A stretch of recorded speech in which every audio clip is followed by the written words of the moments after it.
Uma coisa também muito importante que nós vamos investigar é a derivada de quantidades vetoriais, né? Nós vamos precisar calcular a derivada da posição e derivada também da velocidade, né? Já que nós vamos fazer um modelo dinâmico da aeronave.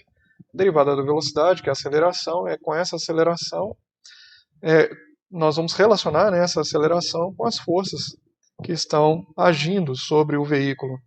Então a gente precisa saber computar as derivadas de quantidades vetoriais. Isso parece muito simples, né, no primeiro momento, mas existe uma complicação que, em geral, a gente não considera em outros contextos. A complicação é a seguinte: nós queremos calcular a variação temporal de um vetor em relação a um dado referencial, né? Então, existe um referencial em relação ao qual a gente quer calcular a derivada temporal do vetor. E queremos representar o resultado não necessariamente em relação a esse mesmo referencial. A gente quer representar o referencial, nós queremos representar o resultado, né, em relação a um outro referencial, certo? Então aqui nesse exemplo, nesse desenho que está mostrado aqui embaixo, nós temos então um vetor que está sofrendo uma mudança ao longo do tempo, né? Ele está mudando aqui a sua direção e a sua magnitude, né? Nós queremos saber qual que o que é visto, né? Que variação que é observada desse referencial x, y, z, mas queremos poder representar o resultado dessa variação, que também vai ser um vetor, né? Esse vetor, por exemplo, que está mostrado aqui, é o resultado dessa variação, né? Nós queremos poder representar esse vetor em outro referencial. Então, o resultado a gente quer ver em relação a esse referencial. Então, tipicamente, o nosso problema vai ser o seguinte: a gente tem um referencial, o referencial NED, que nós vamos assumir que é um referencial inercial, né, numa simplificação, é esse referencial x, y, z, mas nós queremos representar uma derivada da velocidade em relação ao referencial inercial, né, quer dizer, a aceleração em relação ao referencial inercial, para a gente poder usar as leis de Newton, né? Só que nós queremos representar esse resultado no referencial do corpo da aeronave. Então essa que é a nossa dificuldade, né? Então nós vamos ter essa situação frequentemente. Então a gente precisa lembrar como é que a gente faz isso. Não é tão difícil assim, só temos que tomar alguns cuidados que nós vamos passar aqui agora a observar, né? Nós temos então o vetor V, imaginem um vetor qualquer representado no referencial que não é inercial, um referencial girante, né? Um referencial ABC, por exemplo. Então ele tem componentes Vx, Vy e Vz nas direções I, J e K desse referencial que é girante. Aqui a gente está chamando esse referencial de x, y e z. Né? No caso nosso, frequentemente será o referencial ABC. Né? Muito bem. Se nós queremos calcular a derivada temporal desse vetor e representar esse resultado no referencial, o resultado dessa derivada temporal no mesmo referencial, x, y, z, o que a gente deve fazer? Derivada de cada um dos termos. A derivada de cada um dos termos vai ser igual à derivada do primeiro elemento, né, vx ponto vezes i, mais Vx vezes a derivada do eixo I em relação ao tempo. Vejam, se o eixo I pertence ao referencial x, y, z, que é o caso, né, eu estou querendo representar o resultado dessa derivada temporal no referencial girante, e esse I é um eixo do referencial girante, ele não muda. Então essa derivada aqui, ela vale zero. Né? Então eu só fico com esse termo. Se por outro lado eu calculo, né, a derivada temporal da segunda parcela, eu tenho a mesma coisa.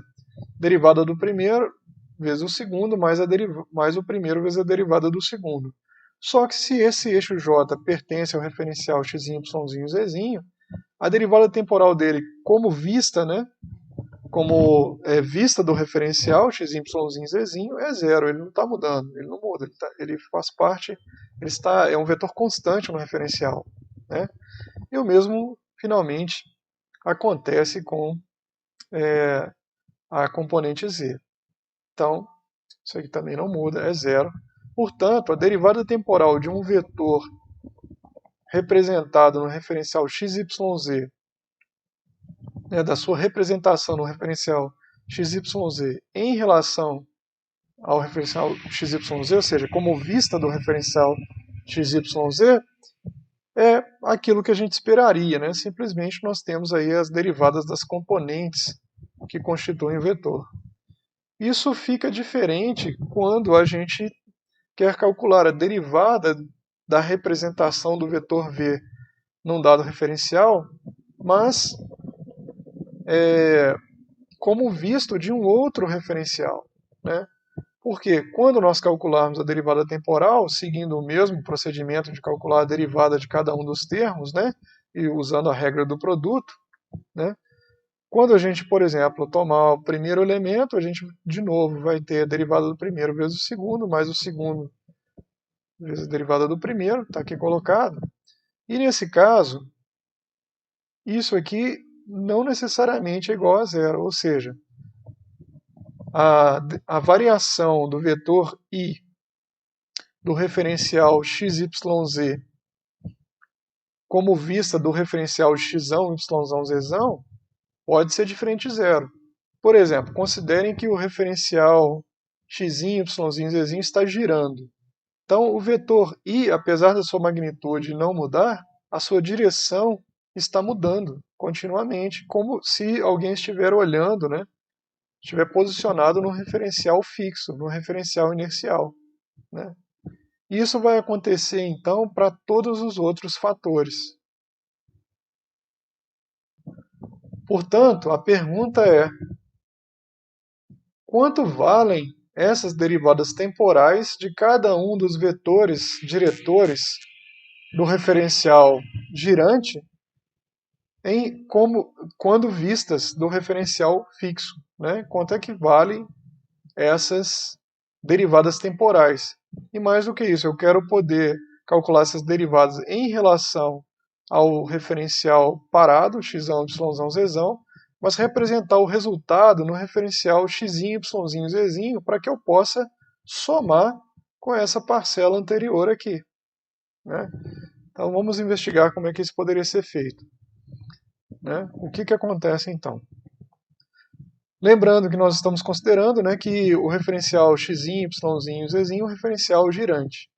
Então vamos investigar cada uma das componentes separadamente, né, associadas ao fato de o referencial x, y, z estar girando, né? Se a gente olha para o movimento que o eixo i desse referencial está fazendo ao longo do tempo, a gente percebe que essa velocidade angular aqui em torno do próprio eixo i, né, instantânea, ela não importa para mudanças no eixo i, né? Afinal de contas, o eixo i não sofrerá alteração devido a essa componente, né? Essa componente que a gente pode chamar de ωx, certo? A componente na direção x da velocidade de rotação do referencial girante. Somente as componentes ωy e ωz é que vão ser importantes, né? E a gente nota que a componente ωy, né, ela vai produzir esse movimento aqui. A componente ωz, né, ela vai produzir esse movimento aqui. Então a gente percebe que a variação do eixo i, como vista do referencial parado, pode ser escrita dessa maneira, né? Eu tenho ωz ΔT na direção j e eu tenho menos ωy ΔT na direção z, ou na direção k, certo? É isso que está escrito aqui. Ora, isso aqui pode ser representado, né, de uma forma compacta como sendo esse produto vetorial. É como se eu tomasse esse vetor, que tem componentes ωx, ωy, ωz, e fizesse o produto vetorial com a direção i. Né, eu obteria exatamente esse resultado aqui. Se eu fizer a mesma análise para o que está acontecendo com a direção j do referencial girante, né, eu vou ver também que só importarão as velocidades angulares ωx e ωz, né, para explicar a variação, né, a mudança no referencial j. Se eu olhar também para a variação no vetor k,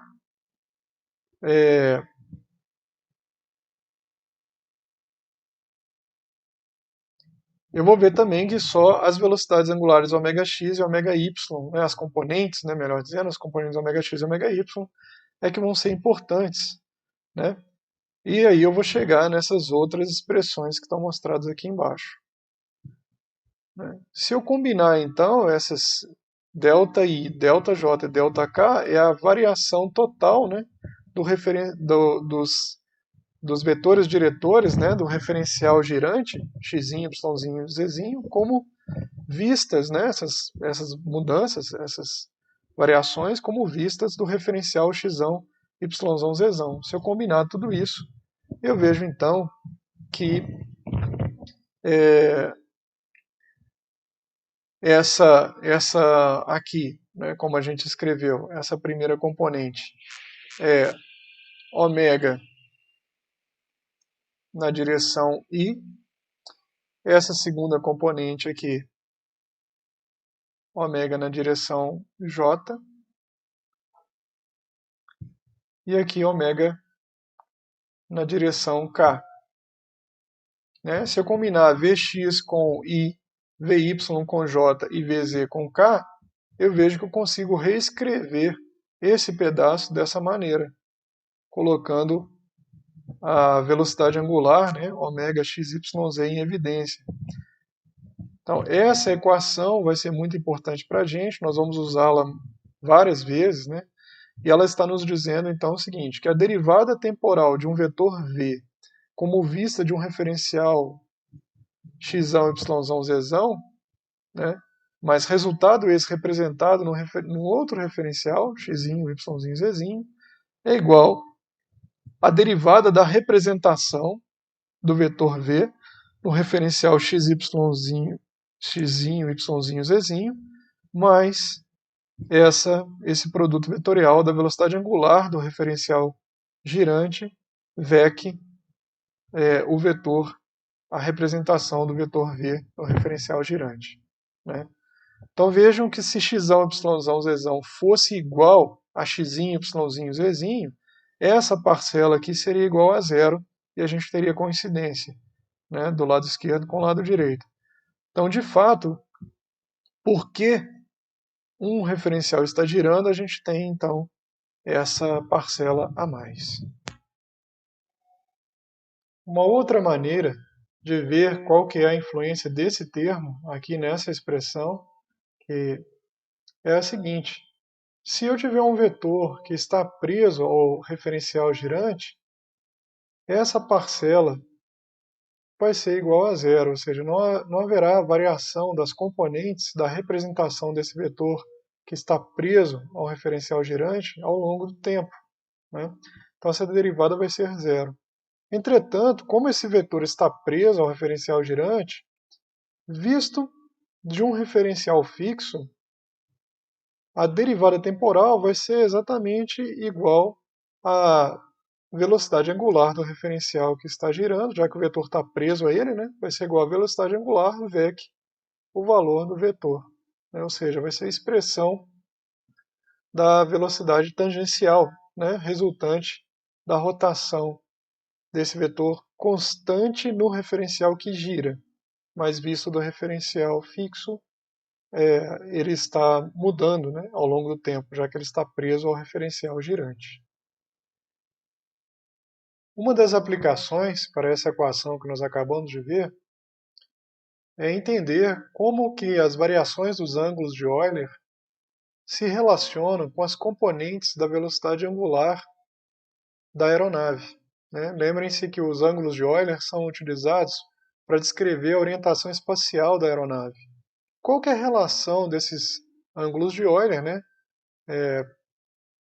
Psi, θ e φ, né? O ângulo de guinada, o ângulo de rolamento e o ângulo de arfagem, o ângulo de rolamento, com as componentes das velocidades angulares, né? Inicialmente, alguém poderia pensar que a variação temporal do ângulo de rolamento é precisamente igual à componente x da velocidade angular. Alguém poderia pensar também, da mesma maneira que a derivada temporal do ângulo de arfagem é precisamente igual à componente y da velocidade angular, e a derivada temporal do ângulo de guinada é também igual à componente z. Mas, na verdade, não necessariamente isso acontece. De fato, são diferentes, como a gente vai ver a seguir, né? Só em casos particulares que a gente tem essas igualdades satisfeitas. E a razão é que, lembrem-se que a orientação espacial do veículo ela é obtida a partir desses ângulos, os ângulos de Euler, através de uma sequência de transformações, né? Ou seja, do referencial NED para o referencial ABC, nós primeiro giramos de um ângulo ψ em torno de z, depois de um ângulo θ em torno do y do referencial resultante, depois de um ângulo φ radianos em torno do vetor x, do eixo x resultante da segunda rotação, para a gente chegar no referencial ABC. Então é um processo incremental, de π até φ, né? E no referencial do corpo nós temos a velocidade angular instantânea. Uma maneira então da gente entender qual que é a relação entre essas grandezas é a gente olhar para o que aconteceria para um vetor que é constante no referencial NED, no referencial inercial, né, no referencial North-East Down, né, como que ele seria visto no referencial do corpo, né? Então, se eu tiver um vetor constante igual a esse daqui, só o componente x aqui é igual a 1, né? O vetor que seria visto no referencial ABC seria igual a, nós já sabemos, essa matriz aqui nós chamamos de matriz de rotação do referencial NED para o referencial ABC, definimos em outro vídeo, né? Essa matriz multiplicada por esse vetor produzirá apenas a primeira coluna dessa matriz, né? Vejam que, por definição, a variação temporal desse vetor constante u em relação, como vista do referencial NED, já que ele é um vetor constante no referencial NED, né, ele está preso ao referencial inercial, a sua variação temporal tem que ser igual a zero, né? É um vetor nulo. Mesmo que eu represente o resultado no referencial girante, a representação de um vetor nulo em qualquer referencial vai ser o vetor nulo também, né, como está mostrado aqui. Mas vamos escrever a expressão dessa derivada considerando a equação que obtivemos antes, né? Então a gente sabe que o resultado tem que ser igual a zero, e esse resultado é igual à derivada temporal da representação do vetor, né, no referencial ABC, mais a parcela que está relacionada ao fato de que o referencial girante está girando, né, o referencial ABC está girando, né? Lembrando, né, que o nosso vetor, então, ele tem essa expressão. Ele é igual a B multiplicado por um vetor constante, né? A representação desse vetor é constante no referencial NED. A derivada temporal, então, desse vetor, usando novamente a regra do produto, vai ser igual à derivada da matriz B multiplicada pelo vetor constante mais B vezes a derivada de um vetor constante, que é zero, né? Então essa é a primeira parcela desse cálculo, mais a velocidade angular produto vetorial com esse vetor constante, né? Na verdade com o vetor U no referencial ABC, que é dado por essa expressão aqui, né? Essa, como a gente já viu em outro vídeo, né, esse produto vetorial pode ser representado como uma multiplicação matricial por essa matriz antissimétrica ômega maiúsculo ABC. Né? E aqui, entre parênteses, é o vetor U, a representação dele no referencial ABC. Então, quando a gente considera essa primeira multiplicação aqui, a gente vê que essa primeira multiplicação vai produzir a derivada temporal de B, né, é uma matriz formada por funções, né, dependentes dos ângulos de Euler.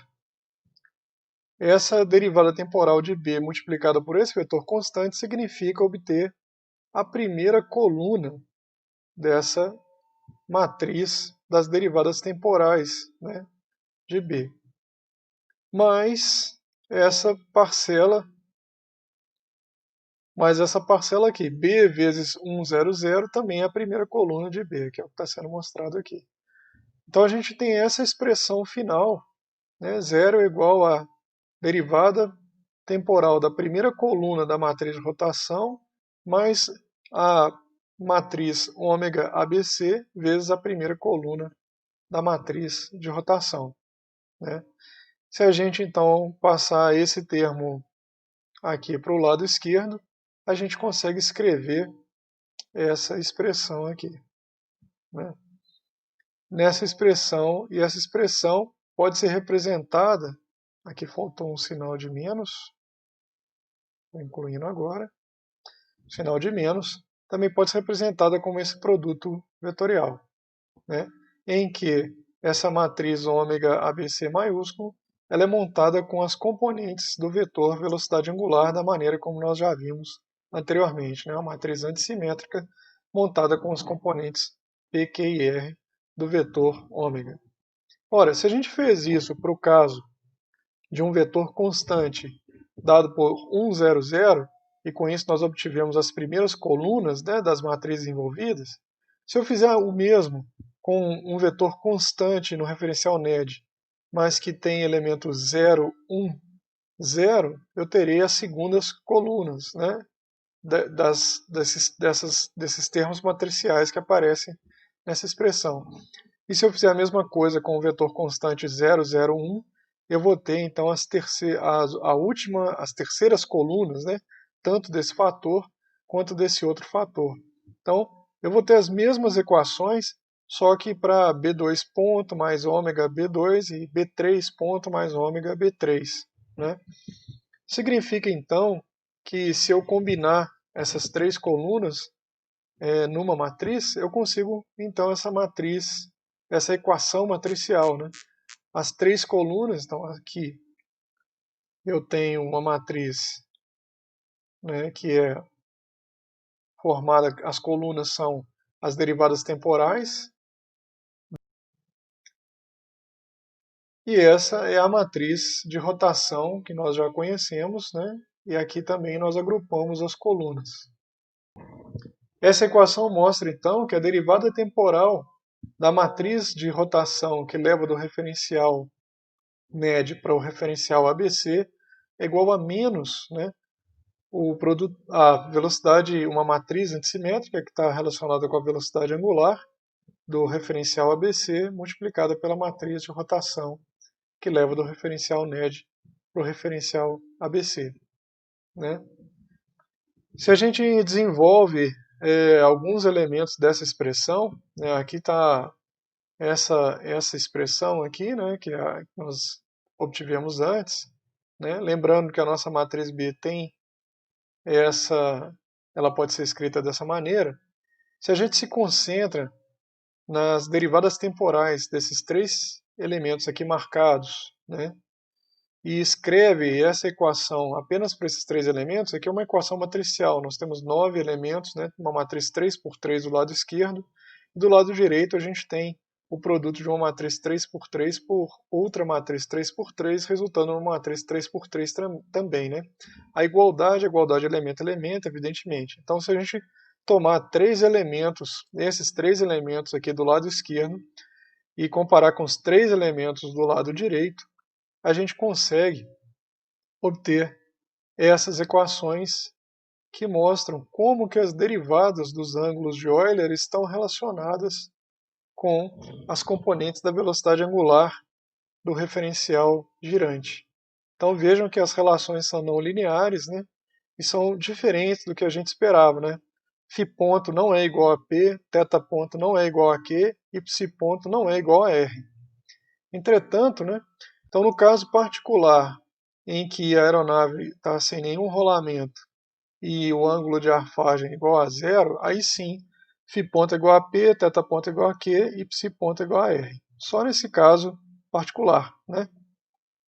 Só nessa condição particular. Mas no caso geral, as expressões válidas gerais são essas daqui. Uma outra maneira de a gente obter o mesmo resultado é a gente considerar o seguinte: a expressão do vetor velocidade angular da aeronave no referencial ABC, no referencial preso ao corpo da aeronave, pode ser pensada como da seguinte maneira: tomar uma variação, né, psi ponto vezes delta t, vamos dizer assim, em torno do eixo z do referencial NED, só que eu tenho que refletir essa variação em torno do referencial do eixo z, no referencial NED, no referencial ABC. Para eu fazer isso, eu preciso fazer uma rotação em torno de psi, só que rotação em torno de psi de um vetor que só tem componente na direção z, não, é mesmo, não muda absolutamente nada, não adianta nada ter uma matriz Rψ aqui. E depois Rθ e Rφ para eu conseguir chegar no referencial ABC. Então essa componente aqui, relacionada a uma variação na direção z do referencial NED, que é a variação espelhada pelo ângulo de guinada, né, o ângulo de Euler de guinada, né, ela precisa, para ser refletida na velocidade angular no referencial do corpo, de duas transformações de coordenadas, né, intermediárias. Da mesma maneira, se eu imaginar que aconteceu uma variação no ângulo de arfagem depois que eu fiz uma rotação de psi, né, então eu tenho essa mudança. Para eu poder ainda chegar no referencial ABC, eu preciso multiplicar por Rθ, né, primeiro, e depois por Rφ. Acontece que esse é um vetor assim, em que só há variação em y, uma rotação em torno de y é a mesma coisa que não precisa ser considerada aqui. E a multiplicação por Rφ me leva até o referencial ABC. Então, finalmente, né, uma mudança, uma variação no ângulo de rolamento, uma velocidade no ângulo, a velocidade de rolamento diferente de zero, ela já aparece refletida no eixo x do referencial ABC. Então agora sim, esses 3 vetores aqui estão no referencial ABC e podem ser somados. Logo a gente percebe então que P não vai ser exatamente igual a φ ponto, porque haverá contribuições desses outros dois termos. Q não será exatamente igual a θ ponto, porque há contribuições também desse termo, né? E R não vai ser igual a psi ponto, porque essa parcela toda ela vai produzir um vetor com contribuições, né? Tanto essa parcela quanto essa aqui vão contribuir para a velocidade angular de guinada representada no referencial do corpo da aeronave. Entretanto, né, novamente, aqui é até mais fácil de ver, que quando φ é igual a zero e θ é igual a zero, essas matrizes de rotação se transformam em matrizes de identidade. E PQR, então, passa a ser simplesmente o vetor φ ponto, θ ponto e ψ ponto, mas só nessa situação particular.